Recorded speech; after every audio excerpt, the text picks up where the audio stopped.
YouTube. In this video, we'll be taking a look at how to turn on or off app icon labels on your Samsung Galaxy S26 Ultra.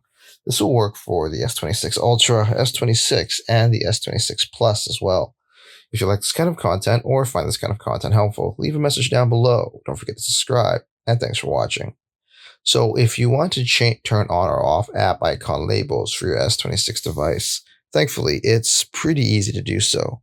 The first thing you want to do is there's a quick way to access the settings. You want to hold down on a blank spot on your home screen. From there, you'll get this pop-up menu, and then from the pop-up menu, you want to hit Settings on the bottom right. And then from there, you can look for the app labels toggle switch, and you can turn on or off app labels. And there you have it, everyone. Just a quick tip on how to turn on or off app labels on your home screen on the S26 Ultra. If you like this kind of content,